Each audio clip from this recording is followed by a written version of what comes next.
ಬಾಗಲಕೋಟೆ ಜಿಲ್ಲೆಯ ಜಮಖಂಡಿ ನಗರದ ಟಿಪ್ಪು ಸುಲ್ತಾನ್ ಸರ್ಕಲ್ನಲ್ಲಿ ಅಗ್ನಿ ಅವಘಡ ಸಂಭವಿಸಿ ಚಹಾ ಅಂಗಡಿ ಸುಟ್ಟು ಭಸ್ಮವಾದ ಘಟನೆ ಜರುಗಿದೆ.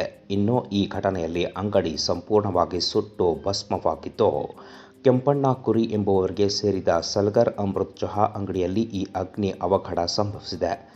ಅಗ್ನಿ ಅವಘಡ ಗೊತ್ತಾಗ್ತಾ ಇದ್ದಂತೆ ಸ್ಥಳೀಯರಾದ ಜಾಕಿರ್ ಹುಸೇನ್ ನದಾಫ್ ಹಾಗೂ ಅಬು ಶಿರೋಳ್ ಸೇರಿದಂತೆ ಪೊಲೀಸ್ ಸಿಬ್ಬಂದಿಗಳಾದ ಎಎಸ್ಐ ಮುರ್ನಾಳ್ ಸದಾಶಿವ ಹೊಸೂರ್ ಅವರು ನೀರಿನ ಟ್ಯಾಂಕರ್ ಸಹಾಯದಿಂದ ಅಗ್ನಿ ನಂದಿಸುವಲ್ಲಿ ಯಶಸ್ವಿಯಾಗಿದ್ದಾರೆ ಎಂದು ತಿಳಿದುಬಂದಿದೆ. ನಂತರ ಅಗ್ನಿಶಾಮಕ ದಳದವರು ಆಗಮಿಸಿ ಸಂಪೂರ್ಣವಾಗಿ ಬೆಂಕಿ ನಂದಿಸಿದ್ದಾರೆ. ಅದೃಷ್ಟವಶಾತ್ ಘಟನೆಯಲ್ಲಿ ಯಾವುದೇ ಪ್ರಾಣಾಪಾಯವಾಗಿಲ್ಲ. ಅಗ್ನಿ ಅವಘಡದಲ್ಲಿ ಅಂದಾಜು 5 ರಿಂದ 8 ಲಕ್ಷ ರೂಪಾಯಿ ಮೊತ್ತದ ಚಹಾ ಪುಡಿ, ಸಕ್ಕರೆ ಸೇರಿದಂತೆ ದಿನಸಿ ಪದಾರ್ಥ ಹಾಗೂ ಫ್ರಿಡ್ಜ್ ಇನ್ನಿತರ ಸಲಕರಣೆಗಳು ಸುಟ್ಟು ಕರಕಲಾಗಿವೆ ಎಂದು ಅಂಗಡಿ ಮಾಲೀಕ ಕೆಂಪಣ್ಣ ಅವರು ಮಾಹಿತಿ ನೀಡಿದ್ದಾರೆ. ಸ್ಥಳಕ್ಕೆ ಜಮಖಂಡಿ ಶಹರ್ ಠಾಣೆ ಪೊಲೀಸರು ಮತ್ತು ಸ್ಥಳೀಯ ಪ್ರಮುಖರು ಭೇಟಿ ನೀಡಿದರು. ಈ ಸಂದರ್ಭದಲ್ಲಿ ಬಾಗಲಕೋಟೆ ಜಿಲ್ಲೆಯ ಜಮಖಂಡಿ ಶಹರ್ ಪೊಲೀಸ್ ಠಾಣೆಯ ಪೊಲೀಸರು ಭೇಟಿ ನೀಡಿ ಪರಿಶೀಲನೆ ನಡೆಸಿ ತನಿಖೆಯನ್ನು ಮುಂದುವರೆಸಿದ್ದಾರೆ.